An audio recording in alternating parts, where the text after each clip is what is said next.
નમસ્કાર વિદ્યાર્થી મિત્રો, હેપી એકેડેમીમાં આપનું હાર્દિક સ્વાગત છે. હું છું ભવદીપ સર અને ટેટટાટની જે આપણે સિરીઝ શરૂ કરેલી ચાઇલ્ડ ડેવલપમેન્ટ એન્ડ પેડાગોજીની અંદર, એમાં આજે અતિ મહત્વનો ટોપિક RTE એટલે કે રાઇટ ટુ એજ્યુકેશન એક્ટ આપણે શરૂ કરવાના છીએ. ચલો નોટ અને પેન લઈને બેસી જજો, કારણ કે બહુ બધા ક્વેશ્ચન્સ આજે અહીંથી આઈએમપી આવવાના છે. ચલો શરૂ કરીએ. સૌથી પહેલા તો આરટી ઉપર પહેલો જ ક્વેશ્ચન શું પૂછાય? તો પહેલો જ ક્વેશ્ચન એ પૂછાય છે કે આરટી નું ફૂલ ફોર્મ શું છે? તો આરટી નું ફૂલ ફોર્મ છે રાઇટ ટુ એજ્યુકેશન એક્ટ. ગુજરાતીમાં એને શું કહેવાય? તો શિક્ષણના અધિકાર અધિનિયમ તરીકે ઓળખવામાં આવે છે. શિક્ષણનો અધિકાર અધિનિયમ. હવે આ સાલ જે છે ને એના ઉપરથી બે ક્વેશ્ચન નીકળે છે. પહેલો ક્વેશ્ચન છે કે ભારત સરકાર દ્વારા આરટી એક્ટ 2009 4 ઓગસ્ટ 2009 ના રોજ બહાર પાડવામાં આવ્યો હતો, એટલે કે પસાર કરવામાં આવ્યો હતો. જો અહીંયા અમલમાં નથી આવ્યો, અહીંયા શું થયું છે? બહાર પાડવામાં આવ્યો છે અથવા તો પસાર કરવામાં આવ્યો છે. તો આરટી એક્ટ અમલમાં ક્યારે આવ્યો? તો 1 એપ્રિલ 2010 થી અમલમાં આવ્યો છે. તો બે ક્વેશ્ચન થયા. પહેલો ક્વેશ્ચન 2009 ની અંદર પસાર કરવામાં આવ્યો, અમલમાં ક્યારથી આવ્યો? તો એપ્રિલ 2010 થી અમલમાં આવ્યો. ચલો શું કહેવા માંગે છે આ એક્ટ? તો 6 થી લઈ અને 14 વર્ષની ઉંમરના બાળકોને, બરાબર, 6 વર્ષથી લઈ અને 14 વર્ષ સુધીના ઉંમરના બાળકોને મફત અને ફરજિયાત શિક્ષણ આપવું એ મૂળભૂત અધિકાર છે. આ મૂળભૂત અધિકાર ક્યાંથી આવ્યો? તો ભારતના બંધારણના ભાગ 3, બરાબર સમજો, ભારતનું બંધારણના ભાગ 3, આ ભાગ 3 ની અંદર જે મૂળભૂત અધિકારો છે, બરાબર, સમાનતાના અધિકારો, સ્વતંત્રતાના અધિકારો, આ બધાને મૂળભૂત અધિકાર તરીકે ઓળખવામાં આવે છે. અને આ જે મૂળભૂત અધિકારો છે એમાં અનુચ્છેદ નંબર 21A, મૂળ અનુચ્છેદ 21 છે અને એનો પેટા અનુચ્છેદ છે 21A. એ 21A કલમ અનુચ્છેદ અંતર્ગત આ વસ્તુ આપવામાં આવેલી છે. એટલે 21A અંતર્ગત જ બંધારણમાં લખવામાં આવેલું છે કે 6 થી લઈ અને 14 વર્ષના બાળકોને મફત અને ફરજિયાત શિક્ષણ આપવું જોઈએ. હવે ત્યાં આગળ અનુચ્છેદ તો બનાવી દીધો હતો, પરંતુ એ અનુચ્છેદનું પાલન કેવી રીતે કરવું? તો એ અનુચ્છેદનું વ્યવસ્થિત પાલન કરવા માટે આરટીઈ એટલે કે રાઇટ ટુ એજ્યુકેશન એક્ટ બનાવવામાં આવ્યો. જો બંધારણ 1950 માં અમલમાં આવી ગયું હતું, એટલે એ પહેલા આ વસ્તુ થઈ ગઈ હતી, પરંતુ 2009 સુધી જયારે જોવામાં આવ્યું ત્યારે તકલીફો ઊભી થઈ કે બાળકોની અંદર જે પ્રકારનું હજી શિક્ષણ મળવું જોઈએ શિક્ષણ મળી રહ્યું નથી, અથવા તો ઘણા બધા બાળકો શિક્ષણથી વંચિત રહી ગયા છે. એટલે 2009 ની અંદર આ એક 21A ઉપરથી જ લઈ અને બનાવવામાં આવ્યો કે ભાઈ આને આપણે બ્રોડ કરીએ, થોડો હજી વ્યવસ્થિત કરીએ અને પછી એના અમલમાં મૂકીએ. બરાબર.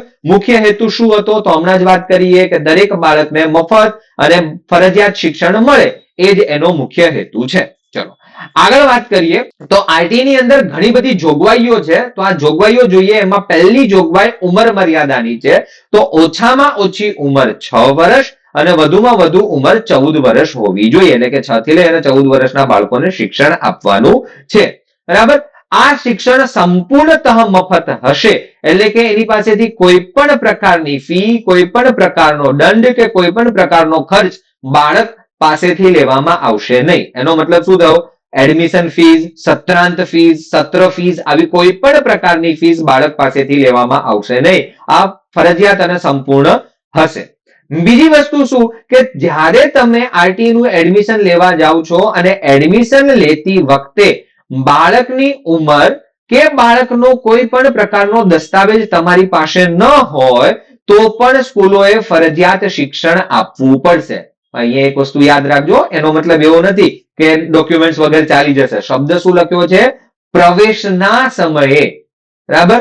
તમે આરટી ની અંતર્ગત ત્યાં આગળ એડમિશન લેવા માંગો છો તો એ આરટી ની અંતર્ગત તમને એડમિશન આપી દેશે. બરાબર. તમારી પાસે માની લો કે ટોટલ 6 થી 7 ડોક્યુમેન્ટ જોઈએ છે અને એમાંથી 2 થી 3 ડોક્યુમેન્ટ તમારી પાસે નથી, તો તમને એડમિશન તો આપવું જ પડે, પરંતુ એ શાળા તમને 2 થી 3 મહિનાનો અથવા તો 1 થી 2 મહિનાનો સમય આપશે. એ સમયની અંદર તમારે ફરજિયાતપણે એ ડોક્યુમેન્ટ્સ આપવા પડે. જો ડોક્યુમેન્ટ સબમિટ ના કરાવો તો પછી એડમિશન કેન્સલ થાય. અહીંયા શબ્દ શું છે? પ્રવેશના સમયે. એટલે પ્રવેશ સમયે તમારી પાસે ન હોય ડોક્યુમેન્ટ તો તમને એડમિશન તો ફરજિયાત આપવું જ પડે. હવે અહીંથી તમારો બીજો ક્વેશ્ચન નીકળશે શું કે સર સરકારી સ્કૂલોની અંદર તો આ વસ્તુઓ થઈ શકે, ચલો કે બાળકને મફત અને ફરજિયાત શિક્ષણ આપીએ, પ્રાઇવેટ સ્કૂલોમાં આ વસ્તુ કેવી રીતે થાય? તો પ્રાઇવેટ વાળા આ વસ્તુને કેવી રીતે સ્વીકારે? તો જો એની જોગવાઈ છે અહીંયા કે નિજી શાળાઓ, નિજી એટલે કે ખાનગી શાળાઓ, પ્રાઇવેટ સ્કૂલોની અંદર 25% સીટો ગરીબ બાળકો માટે એટલે કે આરટીઈ અંતર્ગત રાખવી ફરજિયાત છે. એનો મતલબ શું કે માન લો કે પહેલા ધોરણની અંદર કોઈ પ્રાઇવેટ શાળામાં 100 બાળકોની સ્ટ્રેન્થ છે, તો આ 100 બાળકોની સ્ટ્રેન્થમાં 75 ઉપર એ ફીસ લેશે અને 25 સીટ્સ એવી રાખશે કે જેમાં આરટીઈ એટલે કે મફત શિક્ષણ અને ફરજિયાત શિક્ષણ આપવાનું છે. તો હવે સમજાયું કે દરેક જગ્યાએ વસ્તુ પહોંચી શકે એના કારણે આરટીઈ એક્ટ બનાવવામાં આવ્યો. ચલો આગળની જોગવાઈ જોઈએ. તો આગળની જોગવાઈ છે કે પ્રાથમિક શાળાનું અંતર, તો બાળકના ઘરથી પ્રાથમિક શાળાનું અંતર 1 થી 3 કિલોમીટરનું હોવું જોઈએ. હવે આ કેવી રીતે પોસિબલ છે? માની લો કે અહીંયા કોઈ શાળા છે, તો આ શાળાના 1 થી 3 કિલોમીટરના રેડિયસની અંદર જેટલા બાળકો આવે છે એના માટે તો 3 કિલોમીટરનું અંતર થઈ ગયું. ચલો કોઈ બાળક અહીંયા છે જે 5 કિલોમીટરે છે, તો એના માટે એમાં બીજી શાળા બનાવવી. એનો મતલબ શું થયો કે દર 6 થી 7 કિલોમીટરના અંતરે પ્રાથમિક શાળા હોવી જરૂરી છે. બરાબર, તો આ બીજો રેશિયો થયો. બરાબર, પછીની જોગવાઈ શું કહે છે કે શિક્ષણ લાયકાત. શું સરકારી અંદર તો એક જો અહીંયા શું લખેલું છે કે શિક્ષક ટેટ પાસ કરેલો હોવો જોઈએ. તો સરકારી જેટલી પણ સ્કૂલો છે એમાં તો ફરજિયાતપણે ટેટ પાસ કરવાનું છે, પણ પ્રાઇવેટ સ્કૂલો કે જ્યાં આગળ આરટીઈ નું શિક્ષણ આપવામાં આવે છે, તો આરટીઈ નું શિક્ષણ જ્યાં જ્યાં આપવામાં આવે છે એ દરેક સ્તરમાં ટેટ પાસ હોવી જરૂરી છે. જો ત્યાં આગળ ખાલી બીએડ કે ખાલી પીટીસી કરી અને શિક્ષક ભણાવતો હોય તો તેના ઉપર તમે કાર્યવાહી કરી શકો છો કે જ્યાં જ્યાં આરટીઈ એક્ટ લાગુ હોય, એટલે કે જ્યાં જ્યાં આરટીઈ અંતર્ગત શિક્ષણ આપવામાં આવતું હોય ત્યાં દરેક શિક્ષક ટેટ ટાટ પાસ કરેલો હોવો જરૂરી છે. ડન. ચલો નેક્સ્ટ છે બાળકોને પરીક્ષામાં નાપાસ અથવા તો પાસ એ બહાર પાડવા નહીં. અતિ આઈએમપી ક્વેશ્ચન. બરાબર, તમે જુઓ પેલા 2009 પેલા છે ને પહેલા ધોરણની અંદર, બીજા ધોરણની અંદર, દરેક ધોરણની અંદર ટકા જ આપવામાં આવતા હતા કે ભાઈ 90%, 35%, 85%, 45%, તો આવી રીતે ટકા આપવામાં આવતા હતા દરેક વિદ્યાર્થીઓને. પણ હવે શું આપવામાં આવે છે? તો હવે આપવામાં આવે છે ગ્રેડિંગ સિસ્ટમ. ગ્રેડિંગ સિસ્ટમનો મતલબ શું કે ભાઈ A plus, B, B plus, D plus, E plus, C, બરાબર, આ બધા ગ્રેડ આપવામાં આવે છે. આ ગ્રેડ નો મતલબ શું કે એમાં તમને એવી ના ખબર પડે કે બાળક પાસ થયું કે નાપાસ થયું. આપણને શિક્ષકને ખબર પડે પણ બાર પાડવાનું નથી અને 8મા ધોરણ સુધી બાળકને નાપાસ પણ કરવાનું નથી. એના કારણે આ ગ્રેડ સિસ્ટમ આવી. તો અહીંથી બે ક્વેશ્ચન નીકળે છે. શું કે ગ્રેડિંગ સિસ્ટમ છે એ કોના અંતર્ગત આવી? તો એ પણ આરટીઈ એક્ટ 2009 ના અંતર્ગત આવે છે. બાળકને 8મા ધોરણ સુધી નાપાસ કરવાનું નથી અથવા તો નાપાસ થાય તો એ જાહેર કરવાનું નથી. આ પણ કયા અંતર્ગત આવે છે? તો આરટીઈ એક્ટ 2009 અંતર્ગત આ એક્ટ આવ્યો. ચલો નેક્સ્ટ છે બાળક મિત્ર અને ભેદભાવ રહિત વાતાવરણમાં શિક્ષણ આપવું. ભેદભાવ રહિતનો મતલબ શું કે ભાઈ જે વિદ્યાર્થીઓ ફીસ ભરે છે અને જે વિદ્યાર્થીઓ મફત એટલે કે આરટીઈ અંતર્ગત ભણે છે, આ બંને વિદ્યાર્થીઓના એજ્યુકેશનમાં કોઈ પણ પ્રકારનો તફાવત જોવો જોઈએ નહીં. બરાબર, આ દરેક વિદ્યાર્થીઓને એક જેવું જ ભણાવવામાં આવવું જોઈએ. ચલો બીજું છે શાળા વ્યવસ્થાપન સમિતિ. આ બધી દેખરેખ કોણ રાખશે? તો એસએમસી. એસએમસી ઉપર બહુ મોટા ક્વેશ્ચન પૂછાશે, એને ડિટેલમાં આપણે જોઈએ છે. ચલો એસએમસી શું હોય છે એના માટે જુઓ કે આ આરટીઈ એક્ટ એની અંતર્ગત જેટલી પણ વસ્તુઓ થાય છે એના ઉપર નજર કોણ રાખશે? તો આરટીઈ એક્ટ બનાવ્યો કેન્દ્ર સરકારે. બરાબર, એનએસી, નેશનલ એડવાઇઝરી કાઉન્સિલ. તો એ આરટીઈ એક્ટ ને અમલમાં મૂકવાની, એની સમીક્ષા કરવાની અને એમાં કોઈ પણ ફેરફાર કરવો હોય અને માર્ગદર્શન આપવું હોય તો એ કામ કેન્દ્ર સરકાર દ્વારા થશે. રાજ્ય સરકાર દ્વારા શું થશે? તો રાજ્ય સરકાર એ દરેક રાજ્યની અંદર આરટીઈ લાગુ પાડશે અને એમાં કોઈ બાળકને કોઈ પણ પ્રકારની તકલીફ થાય તો બાળકના હકોનું રક્ષણ કરવું અને એના ફરિયાદોની તપાસ કરવી એસસીપીસીઆર એટલે કે state commission of protection of child rights ની અંતર્ગત આ બધી વસ્તુઓ આવશે. મેઇન ક્વેશ્ચન આ બે ઉપર નથી નીકળતા. આપણા બે મેઇન ક્વેશ્ચન નીકળશે ડિસ્ટ્રિક્ટ અને સ્થાનિક લોકલ લેવલ ઉપર. જિલ્લા સ્તર ઉપર આ કોણ દેખરેખ રાખશે? તો ડિસ્ટ્રિક્ટ એજ્યુકેશન ઓફિસર, જિલ્લા શિક્ષણ અધિકારી એ આના ઉપર દેખરેખ રાખશે. હવે માની લો કે કોઈ જિલ્લાની અંદર હું એવું કહું કે 104 શાળાઓ છે, તો આ 104 શાળાઓ પર એજ્યુકેશન ઓફિસર જે છે ડીઓ એ દરેક જગ્યાએ થોડી જઈ શકશે. તો તો એક કમિટી બનાવવામાં આવી જેને એસએમસી તરીકે ઓળખવામાં આવે છે, જે આપણા માટે મોસ્ટ આઈએમપી છે. એસએમસી નું ફૂલ ફોર્મ શું? તો સ્કૂલ મેનેજમેન્ટ કમિટી. બરાબર, યાદ રાખજો, સ્કૂલ મેનેજમેન્ટ કમિટી. આ સ્કૂલ મેનેજમેન્ટ કમિટી શું કરશે? તો દરેક પ્રાથમિક શાળામાં જઈ અને ત્યાં આગળ અહેવાલો બનાવશે. એટલે કે ત્યાં આગળ પહેલા તો અવલોકન કરશે, અવલોકનો ઉપરથી એ અહેવાલ બનાવશે, રિપોર્ટ બનાવશે, અને આ રિપોર્ટ કોને આપશે? તો એ ડીઓ ને સુપ્રત કરે છે. એટલે કે ત્યાં આગળ જે એને રજૂ કરે છે. સમજાઈ ગઈ આ વસ્તુ?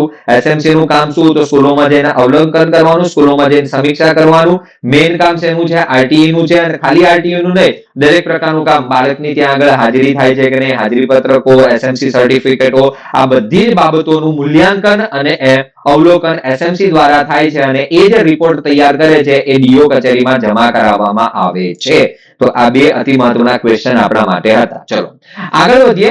હમણાં જે મેં વાત કરી ને કે ભાઈ ભારતના બંધારણના ભાગ 3 ની અંદર મૂળભૂત અધિકારો અને મૂળભૂત અધિકારોની અનુચ્છેદ 21A અંતર્ગત 6 થી લઈને 14 વર્ષના બાળકોને મફત ફરજિયાત શિક્ષણ આપવામાં આવ્યું, અને એના ઉપરથી આપણે રાઇટ ટુ એજ્યુકેશન 2009 બહાર પાડ્યો. બરાબર, આ રાઇટ ટુ એજ્યુકેશન 2009 ની ટોટલ 38 ધારાઓ છે. બરાબર, એક અતિ મહત્વનો ક્વેશ્ચન આન થયો તમારો કે ટોટલ કેટલી ધારાઓ છે? 38, જેને સેક્શન્સ તરીકે પણ ઓળખવામાં આવે છે. એમાં અમુક મહત્વના સેક્શન્સ આપણે જોવાના છે. તો ચલો, પહેલો સેક્શન છે સેક્શન નંબર 3. તો આરટીઈ ની ધારા 3 એટલે કે આરટીઈ 2009 સેક્શન 3 એકોર્ડિંગ શું કહેવામાં આવ્યું? તો દરેક બાળકને મફત અને ફરજિયાત શિક્ષણ મળવું જોઈએ. બરાબર, હવે તમે કહેશો સર આ વાત તો આપણે હમણાં કરી ગયા. હા, કરી ગયા, પણ ક્વેશ્ચન કેવી રીતે પૂછાય? હું તમને આવી રીતે ક્વેશ્ચન પૂછી શકું કે આરટીઈ ની કયા સેક્શન અથવા તો આરટીઈ ની કયા ધારા અંતર્ગત બાળકને મફત અને ફરજિયાત શિક્ષણ આપવાનું છે? તો ધારા 3 અંતર્ગત. બરાબર, સેક્શન 8 અને 9 શું કહે છે? તો રાજ્ય અને સ્થાનિક સત્તા અધિકારીઓ, હમણાં જોયું ને આપણે, ડીઓ કચેરી અને એસએમસી. બરાબર, તો આ કઈ ધારાની અંતર્ગત આવશે? તો આરટીઈ ધારા 8 અને 9 અંતર્ગત આવે છે. અતિ મહત્વની ધારા સેક્શન 12(1)C, જેને ગુજરાતીમાં ધારા 12(1) ક તરીકે પણ ઓળખવામાં આવે છે. તો 12(1) ક એ ખાનગી શાળામાં 25% રિઝર્વેશન આરટીઈ ના બાળકોને ફરજિયાતપણે આપવાની વાત કરેલી છે. યાદ રાખજો ફરીથી, 25% આરટીઈ રિઝર્વેશન આરટીઈ અનામત આરટીઈ એક્ટ સેક્શન 12(1)C અંતર્ગત આવે છે. નેક્સ્ટ ધારા છે સેક્શન 16. તો સેક્શન 16 ની અંદર હમણાં જ વાત કરીને ગ્રેડિંગ સિસ્ટમ. બરાબર, તો બંને પ્રકારના ક્વેશ્ચન અહીંયા પૂછી શકાય કે બાળકને નાપાસ બહાર પાડવાનું નથી. પાસ કે નાપાસ એ કયા સેક્શન અંતર્ગત છે? સેક્શન 16 અંતર્ગત. અથવા તો ગ્રેડિંગ સિસ્ટમ આરટીઈ ના કઈ ધારાની અંતર્ગત આવે છે? તો ધારા 16 ની અંતર્ગત આવે છે. નેક્સ્ટ છે સેક્શન 17. તો કોઈ પણ પ્રકારની સજા કરવાની નથી. બરાબર, શારીરિક કે માનસિક દંડ પર પ્રતિબંધ, કોઈ પણ પ્રકારની સજા ઉપર પ્રતિબંધ કયા સેક્શન અંતર્ગત આવ્યો? Section 17 RTE 2019. છેલ્લો સેક્શન જોવાનો છે તો સેક્શન 23. શિક્ષણની લાયકાત વાત કરીને આપણે કે ટેટ પાસ હોવું જોઈએ. તો શિક્ષકની લાયકાત એ કયા સેક્શન અંતર્ગત આવી? તો આરટીઈ 2009 સેક્શન 23 અંતર્ગત આવ્યું. તો મિત્રો અહીંયા મોસ્ટ આઈએમપી ક્વેશ્ચન્સ ની જ આપણે વાત કરેલી છે. આવા જ ટોપિક સાથે આપણે નવા વિડીયોમાં પણ મળીશું. ચેનલને લાઈક, શેર અને સબસ્ક્રાઇબ કરવાનું ભૂલતા નહીં.